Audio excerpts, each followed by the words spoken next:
नमस्कार दोस्तों, स्वागत है आप सभी का आपके अपने यूट्यूब चैनल पर। और जैसा कि हमने 8th क्लास की ज्योग्राफ़ी है वो शुरू कर रखी है और आज हमारा 8th क्लास की ज्योग्राफ़ी का ये अंतिम चैप्टर है ह्यूमन रिसोर्सेज, यानी कि मानव रिसोर्स है, मानव संसाधन है। ये किस प्रकार से एक संसाधन के रूप में विकसित होता है, आज इसके बारे में हम डिस्कस करेंगे। किस प्रकार से मानव जो हो एक उपयोगी संसाधन बनता है, किस प्रकार से संसाधन के रूप में मानव जो है एक देश के विकास के मार्ग पर ले जा सकता है, किस प्रकार से जो नेचुरल रिसोर्सेज होते हैं उनको जो ह्यूमन बींग्स हैं, मानव है, वो किस प्रकार से अपने ज़रूरतों के अकॉर्डिंग मोल्ड करते हैं। ये सभी चीज़ें जो हैं मानव को किस प्रकार से एक ह्यूमन रिसोर्स के अंदर डेवलप करती हैं। आज हम जो है मानव की इस कहानी के बारे में डिस्कस करेंगे कि मानव कब एक संसाधन के रूप में विकसित होता है, कब ये किसी देश के लिए लायबिलिटी बनता है, कब जिम्मेदारी बनता है, कब देश के विकास में ये भागीदार बनता है। यानी नागरिकों को जितनी ज़्यादा जनसंख्या, जैसे यदि हम चाइना के बारे में डिस्कस करें, चाइना की विश्व में सबसे अधिक जनसंख्या होने के बावजूद चाइना जो है एक डेवलप्ड कंट्री है। कारण क्या है कि उसने अपनी जो पॉपुलेशन है, पॉपुलेशन को लायबिल नहीं बनने दिया, क्योंकि उसके जो सिटीजन हैं वो रिस्पॉन्सिबिलिटी को समझते हैं और उन्होंने स्टार्टिंग से ही स्किल्ड जो पर्सन्स हैं, स्किल्ड जो सिटीजन्स हैं, उसकी तरफ विशेष ध्यान दिया, जिसकी वजह से आज जो सिटीजन्स हैं चाइना के वो रिस्पॉन्सिबल हैं अपने सभी प्रकार की क्रियाओं के लिए, सभी प्रकार के चीज़ों के लिए। वो अपने कंट्री के लिए लायबिलिटी नहीं बन पाए हैं। तो यहाँ पर हम अपने भारत के संदर्भ में जानेंगे कि ऐसी कौन कौन से चीज़ें जो कि इंसान को एक रिसोर्स के रूप में जो बना सकते हैं, एक अच्छा रिसोर्स बना सकते हैं। तो आइए इन सभी के बारे में हम इस चैप्टर के अंदर डिस्कस करेंगे। तो people are a nation's greatest resource. देखिए, जो जनता होती है, जो लोग होते हैं, वो किसी भी राष्ट्र के महत्वपूर्ण समृद्धि होती है, संसाधन होते हैं। Nature's bounty becomes significant only when people find it useful. देखिए, नेशंस के पास, राष्ट्र के पास जो भी रिसोर्सेज है, जो भी संपदा है, केवल वही तभी वो इनके लिए महत्वपूर्ण बन सकती है जब वो मानव के लिए उपयोगी है। मानव के लिए उपयोगी संसाधन होंगे तभी वो चीज़ जो है उपयोगी सिद्ध हो सकती है। It is people with their demands and abilities that turn them into resources. और ये मानव ही है, ये लोग ही हैं जो कि विभिन्न प्रकार की जो वस्तुएं हैं, संसाधन है हमारे, उन संसाधनों को जो है एक मूल्यवान वस्तु के अंदर तब्दील करते हैं, मूल्यवान वस्तु के अंदर बदल देते हैं। Hence human resource is the ultimate resource. इस प्रकार से देखा जाए तो मानव जो संसाधन है वो वास्तव में प्रमुख संसाधन, बेस्ट रिसोर्स के रूप में जाना जाता है। Because it is the human being who make best use of other resources. क्योंकि मानव ही है जो अन्य संसाधनों का अपने लिए इस्तेमाल कर सकता है। यदि मानव नहीं होता तो आप बताइए कि किस प्रकार से ये जो मिट्टी है, ये मिट्टी बन कर के रह जाती, जो ट्रीज़ हैं वो ट्रीज़ बन कर के रह जाती, उसको फर्नीचर कोई इस्तेमाल नहीं कर सकता था। मिट्टी है वो मिट्टी बन जाती है, उसके कोई ब्रिक्स नहीं बना सकता था। पहाड़ है वो पहाड़ बन ही रह जाते। इस प्रकार से न उनकी कोई चक्की बना सकता था, न उनसे अपने जो घरों मकानों के अंदर जो पत्थर, जो स्लेट्स जो लगाई जाती हैं, जो चादरें लगाई जाती हैं, जो अपने जो पत्थर लगाए जाते हैं, इस प्रकार का जो संसाधन है ये इसके रूप में विकसित नहीं हो पाता अगर जो मानव नहीं होता। तो मानव ही सबसे बेस्ट जो अल्टीमेट रिसोर्स है वो मानव ही है। अब मानव किस वजह से जो एक संसाधन के रूप में विकसित होता है, तो healthy, educated and motivated people develop resources as per their requirements. देखिए, एक स्वस्थ व्यक्ति, एक एजुकेटेड व्यक्ति, एक शिक्षित व्यक्ति और एक जो प्रेरित व्यक्ति है, वही संसाधनों का जो है वो अपनी ज़रूरत के अनुसार विकास कर सकता है। वो अपनी ज़रूरत के अनुसार जो नेचुरल हैं, जो प्राकृतिक चीज़ें हैं, उनको मोल्ड कर सकता है। Human resources like other resources are not equally distributed over the world. यदि हम मानव संसाधन के अगर जो हम डिस्ट्रीब्यूशन की बात करें, बंटवारे की बात करें, वितरण की बात करें, तो वो सभी क्षेत्रों के अंदर, विश्व के सभी क्षेत्रों के अंदर एक समान नहीं है। जिस प्रकार से अन्य रिसोर्सेज सभी स्थानों पर एक समान वितरित नहीं है, वैसे ही मानव संसाधन के बारे में भी विश्व पर ये बात लागू होती है। They differ in their educational levels. ये देखिए कि हर क्षेत्र का जो व्यक्ति है, हर क्षेत्र के जो लोग हैं, वो या तो आपके शैक्षणिक स्तर में या अपने आयु के स्तर पर या लिंग के आधार पर अलग अलग देखने को मिल सकते हैं। वो उनका स्तर अलग अलग मिल सकता है, उनका लेवल अलग अलग मिल सकता है। Their numbers and characteristics also keep changing. देखिए उनकी संख्या और उनकी विशेषताएं भी लगातार बदलती रहती हैं। तो यहाँ पर देखिए डू यू नो, यहाँ पर देखिए इसके बारे में पूछा है, the government of India has a ministry of human resource development. जो भारत सरकार है, भारत सरकार के यहाँ एक जो मानव संसाधन मंत्रालय है का विकास किया गया है। The ministry was created in 1985। और ये मानव जो संसाधन मंत्रालय है, इस मानव संसाधन मंत्रालय के जो स्थापना है वो 1985 के अंदर की गई थी, with an aim to improve people's skills, ताकि लोगों की जो गुणवत्ता है उसको सुधारा जा सके। This just shows how important people are as resource for the country.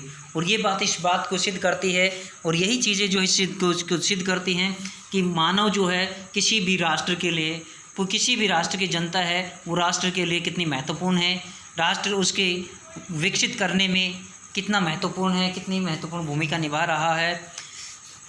तो इसी प्रकार से एक और यहाँ पर जो 2015 के अंदर एक और जो योजना चालू की गई थी, प्रधानमंत्री कौशल विकास योजना, जैसे कि आपको PMKVY प्रधानमंत्री कौशल विकास योजना की जो 2015 में माननीय जो ऑनरेबल प्राइम मिनिस्टर जो थे हैं हमारे नरेंद्र दामोदर दास मोदी जी के द्वारा स्टार्ट किया गया था। And its aim was to 1 crore Indian youth from 2016 to 2020। प्रमुख लक्ष्य क्या था कि ऐसे लोगों को ट्रेन करना, भारतीय जो युवा लोग हैं 1 करोड़ युवाओं को तैयार करना, वैश्विक स्तर के लिए, वैश्विक मार्केट के लिए तैयार करना, उनकी स्किल डेवलप करना, and encourage aptitude towards employable skills, और इनके अंदर रोजगार उन्मुखी दृष्टिकोण को विकसित करना, क्वालिटी ट्रेनिंग देना to probable and existing wage earners, और इनको जो एग्जिस्टिंग वेजेज हैं, जो सरकार के निर्धारित जो वेजेज हैं, तनख्वाह है, उस आधार पर ये अपने आप को वैश्विक स्तर के लेवल पर अपने आप को विकसित कर सकें। इस प्रकार की ये योजना माननीय प्रधानमंत्री नरेंद्र मोदी जी के द्वारा जो 2015 के अंदर शुरू की गई थी, जिसका काफ़ी लोगों ने फ़ायदा भी उठाया, लेकिन बहुत से लोग जिनको वास्तव में चाहिए वहाँ तक ये योजनाएं भी नहीं पहुँच पाती हैं। तो यहाँ पर देखिए डिस्ट्रीब्यूशन ऑफ पॉपुलेशन, जनसंख्या का वितरण देखिए विश्व के अंदर, यहाँ विश्व सिनारियो यहाँ पर दिया हुआ है। The way in which people are spread across the earth surface is known as the pattern of population distribution. देखिए जिस तरह से जो वैश्विक जनसंख्या, जो विश्व स्तर पर ये जो जनसंख्या धरातल पर जो फैली हुई जनता है, यही आपका वैश्विक स्तर पर जनसंख्या का वितरण कहलाता है, जनसंख्या वितरण का ढांचा कहलाता है। More than 90% of the world's population lives in about 30% of land surface. देखिए 90% से अधिक विश्व की जनसंख्या केवल 30% भूभाग पर रहती है, 30% भूभाग पर रहती है। The distribution of population in the world is extremely uneven. और विश्व के अंदर देखें तो जो जनसंख्या का वितरण है वो एक समान नहीं है, बहुत ही असमान वितरण है। Some areas are very crowded, बहुत से क्षेत्र तो ऐसे हैं जहाँ पर बहुत अधिक लोगों की भीड़ देखने को मिलती है। And some are sparsely populated, और बहुत से ऐसे विरल प्रदेश हैं जहाँ पर जनसंख्या दूर दूर तक देखने को नहीं मिलती है। इनके अंदर the crowded areas are South and South East Asia. यदि हम जो भीड़ वाले क्षेत्रों के देखें जहाँ पर जनसंख्या का ज़्यादा वितरण देखने को मिलता है, इसमें आपके दक्षिण और दक्षिण पश्चिमी, दक्षिण पूर्वी एशिया, यूरोप और नॉर्थ ईस्टर्न नॉर्थ अमेरिका, उत्तर पूर्वी उत्तरी अमेरिका के जो ये क्षेत्र हैं जहाँ पर सघन जनसंख्या आपको देखने को मिल सकती है। यहाँ पर विभिन्न प्रकार के जो मैदान हैं, मैदानों की वजह से ये जनसंख्या का वितरण आपको अधिक देखने को मिलता है। वेरी फ्यू पीपल लिव इन हाई लैटिट्यूड एरियाज, बहुत ही कम संख्या में लोग जो है ऊंचे क्षेत्रों में रहना पसंद करते हैं, ट्रॉपिकल डेजर्ट्स के अंदर रहना पसंद करते हैं। High mountains and areas of equatorial forest, यानी कि ऊंचे क्षेत्रों में या उष्णकटिबंधीय क्षेत्रों के अंदर, ऊंचे पर्वतीय क्षेत्रों में या भूमध्य रेखा के आसपास के क्षेत्रों में, भूमध्य रेखा के जो वन हैं वहाँ पर जो लोगों का आवास है, लोगों की संख्या आपको बहुत कम देखने को मिलती है। Many more people live north of equator than south of the equator. और दूसरी तरफ देखें हम, यदि भूमध्य रेखा के संदर्भ में देखें तो भूमध्य रेखा के जो आपके नॉर्थ साइड में है, उत्तर दिशा में जनसंख्या आपको अधिक देखने को मिलती है बजाय इसके साउथ में। Almost 3/4 of the world's people live in 2 continent, Asia and Africa. विश्व के 2/3 जो लोग हैं, विश्व के 2/3 लोग आपके 2 महाद्वीपों के अंदर वास करते हैं, एशिया और अफ्रीका के अंदर। बाकी आपके जो 5 कॉन्टिनेंट्स हैं इनके अंदर आपके ओनली 1/3 पर्सन हैं वो रहते हैं। 60% of the world's people stay in just 10 countries. और दूसरे स्तर पर भी देखें 60% विश्व की जो जनसंख्या है वो केवल 10 देशों के अंदर रहती है। All of them have more than 100 million people, और इन सभी 10 देशों के अंदर 100 मिलियन से भी अधिक जनसंख्या लोग जो हैं वो रहते हैं। ये वर्ल्ड की जो पॉपुलेशन दे रखी है, ये येलो कलर वाला जो दे रखा है लिव इन एशिया के अंदर है। और इसके बाद जो आपका ऑरेंज कलर है ये आपके यूरोप के अंदर है, पर्पल कलर आपका अफ्रीका के अंदर शो कर रहा है, और जो स्काई ब्लू कलर है सेंट्रल एंड साउथ अमेरिका के अंदर है। रेड कलर जो है आपका पिंक रेड ये नॉर्थ अमेरिका को शो करता है, और ओशियनिक जैसे ऑस्ट्रेलिया और न्यूजीलैंड के अंदर आपका ग्रीन जो कि बिल्कुल ही कम शो करता है आपके। यहाँ पर ये आपके कंट्रीज़ दे रखे हैं 10 कंट्रीज़ जिनकी पॉपुलेशन जो अधिक है 100 करोड़ से ज़्यादा जिनकी पॉपुलेशन है यहाँ पर ये शो किए हुए हैं। Japan, Russian federalism, Nigeria, Bangladesh, Pakistan, Brazil, Indonesia, USA, India, China. पहले पे चाइना, दूसरे पे इंडिया। ये कुछ कंट्रीज़ हैं जो कि जिनकी पॉपुलेशन जो है अधिक है, 10 कंट्रीज़। तो locate and label these countries on the map. अब यहाँ पर हम देखते हैं डेंसिटी ऑफ पॉपुलेशन। डेंसिटी क्या होती है, जनसंख्या घनत्व क्या होता है। देखिए, do you know average density of population in India is 382 persons per square kilometre. ये भारत की जो जनसंख्या घनत्व है वो आपका 382 व्यक्ति प्रति वर्ग किलोमीटर है। यहाँ पर देखिए डेंसिटी क्या होती है, what do you mean by density. तो population density is the number of people living in a unit area. देखिए, एक क्षेत्र विशेष में रहने वाले, एक वर्ग किलोमीटर क्षेत्र में रहने वाले लोगों की जनसंख्या ही उस क्षेत्र का जनसंख्या घनत्व कहलाती है। It is normally expressed as per square kilometre. इसको प्रति स्क्वायर वर्ग किलोमीटर के माध्यम से दर्शाया जाता है। The average density of population in the world whole world is 51 persons per square kilometre. यदि विश्व के संदर्भ में हम बात करें तो विश्व की टोटल जो जनसंख्या घनत्व है वो 51 व्यक्ति प्रति वर्ग किलोमीटर है, जबकि भारत का आपने अभी अभी देखा 382, यानी 7 टाइम्स मोर आपका जो पॉपुलेशन है वो भारत के अंदर है। South central Asia has the highest density of population followed by east and South East Asia. जो आपका दक्षिणी मध्य एशिया है वहाँ पर जनसंख्या का घनत्व अधिक देखने को मिलता है। उसके बाद पूर्वी और दक्षिण पूर्वी एशिया में जनसंख्या का घनत्व आपको अधिक देखने को मिलता है।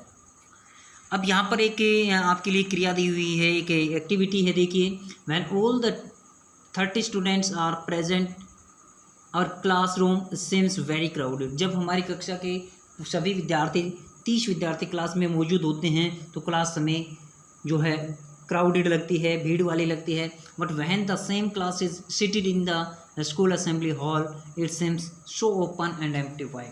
यहाँ पर बताया जा रहा है, पूछा जा रहा है कि जब हमारी कक्षा के अंदर सभी 30 विद्यार्थी प्रेजेंट रहते हैं तो हमारी कक्षा क्राउडेड लगती है, लेकिन वही 30 विद्यार्थी जब हॉल के अंदर बैठते हैं, असेंबली हॉल में बैठते हैं, तो वहाँ पर वो स्थान जो है काफ़ी खाली लगता है।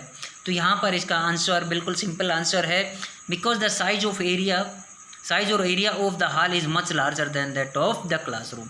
क्योंकि क्लासरूम से जो आपका हॉल का जो साइज़ है वो बड़ा है, और बड़ा होने की वजह से वो आपको एम्प्टी नज़र आता है। How when the all the students of the school came into the hall to starts looking crowded. लेकिन जब पूरे स्कूल के विद्यार्थी उस हॉल में आ जाते हैं तो हॉल भी आपको भरा हुआ नज़र आता है, उसमें भी आपको भीड़ नज़र आनी शुरू हो जाती है।